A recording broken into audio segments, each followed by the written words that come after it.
So yan, pinakawalan natin sila. Oops, hindi naman kayo makakalipad eh, doon lang kayo.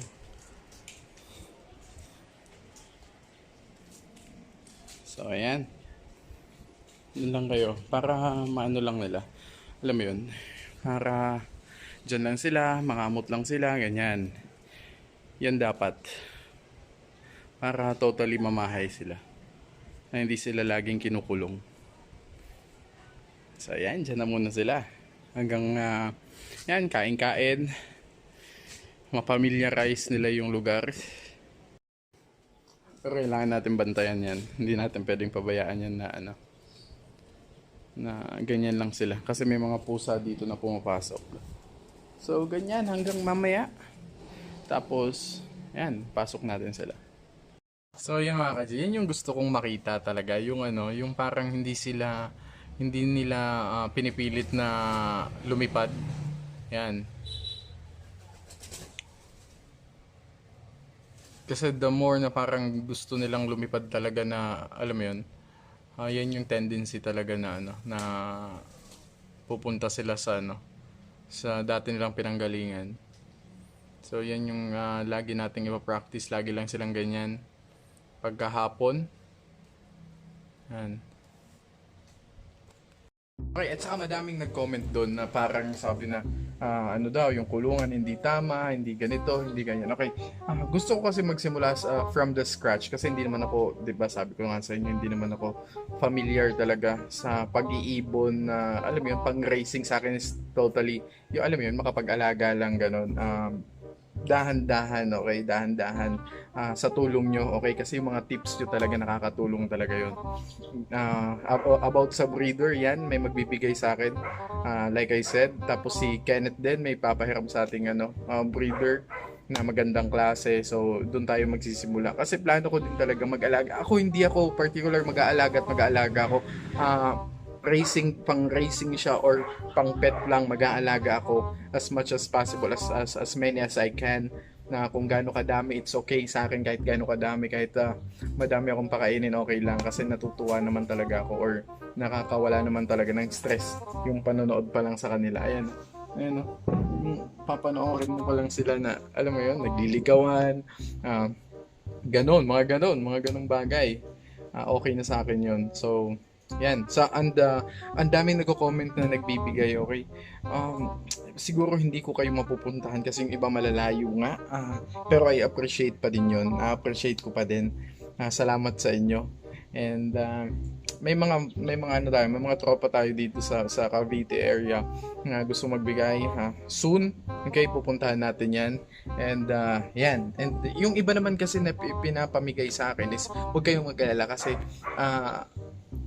yung mga binibili ko pala is ipapamigay ko din yun. Pero yung mga binibigay nyo sa akin, hindi ko ibibigay yun kasi parang ito-pressure ko yun. Kasi syempre binigay nyo sa akin eh. Hindi ka pa nakasubscribe, make sure to subscribe kasi marami tayong gagawin dito sa channel na to.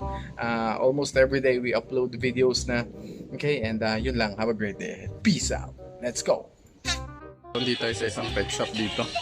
Dito lang to sa Anabu. Bibili tayo nun. Kailangan natin nun sa kanon. Para sa kalapati natin. Ayan, may mga vitamins na sila dito.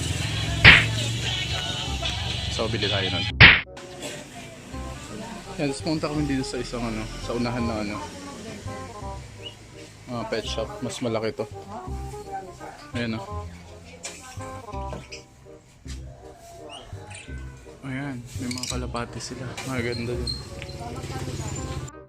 Then pagpasok namin, tong batang naka-green to is narinig ko na ibebenta niya yung mga kalapati niya. So, sinabi ko na kung magkano and tiningnan ko. So, pumunta kami sa bahay nila. So, ito na yung masusunod na mga pangyayari sa araw na to. So yun, nakasabay ko si Kuya sa pet shop. Tapos nagbebenta daw sila ng kalapate. Gusto nilang ibenta yung kalapate dun sa pet shop. Sabi ko ako na lang bibili, titingnan ko muna. So yan, pupunta kami sa bahay nila and titingnan namin yung klase ng mga kalapate. Okay, bumibili ako ng mga kalapate hindi dahil sa, alam mo yun, magpadami ng sa akin kasi gusto ko din ipamigay or mamimigay din ako sa sa mga bata, ganyan, sa mga gustong mag-alaga na, alam mo yun, walang pambili or giveaway ko din sa vlog natin. So yan, nandito kami sa bahay nila Kuya. Dami nilang alaga.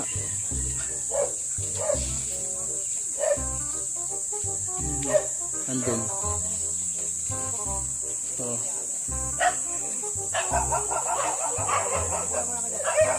So ayan. Ayan, nasa likod yung kulungan nila.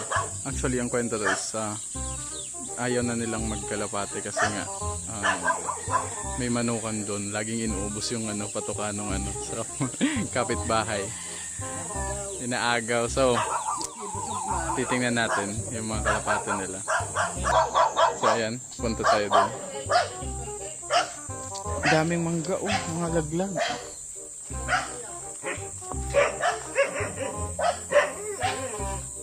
Ito yung kulungan nila. May mga... Okay.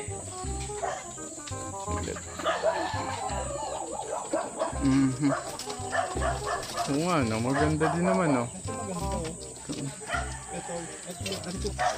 Ito ba, no? Ito pa rin. Inakay. Mga inakay. Ayun, mga racing. Ito pong isa, bali po yung Bali. yung puti pong yan. Bali yung pakpak. So yan yung mga binibenta nila Kuya.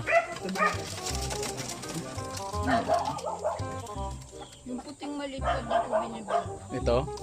Anong niyan? Parang iba, no? Maliit nga po, parang po yata yan. Parang ibang lahi nito. Diba lang yan? Yung pigeon owl daw po ata yan. Meron din. Yan, yung mga yan. Itong mga itim nyo. Ito. Oo. So yan. So yan ito na yung magiging nila. Ito sa patuka and dito naman sa tubig. Yan. Salamat sa mga suggestion nyo. Paunti-unti nagiging kompleto na yung natin, mga gamit natin. Salamat. Sino I hope nag-enjoy kayo. Hanggang doon na lang muna tayo and see you on the next video and have a great day ahead and peace out. Let's go. And eto na yung mga shoutout nyo, okay? Shoutout kay Mark Jerome Simbre from Rizal, Jefferson Iglesias, Jeff Andre Escalada, okay?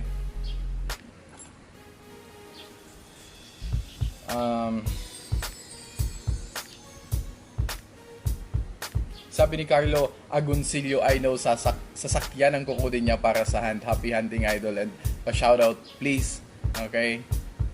Sabi ni Kian Bisnar, sir, gold bolts mo sir para mas maangas yan. Sabi ni Patrick Morales, Idol, Kenneth Garcia, pa-shoutout sa next video. Congrats sa motor mo, ingat sa adventure. So, yan.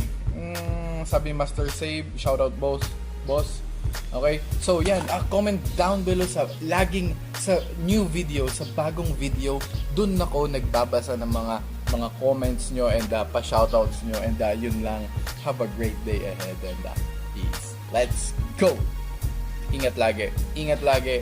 Be good kahit anong mangyari. Magpakabait kayo kasi there's always a blessing for those who's being a better person or a good person. So, di ba? Stop the hate and enjoy life. Let's go.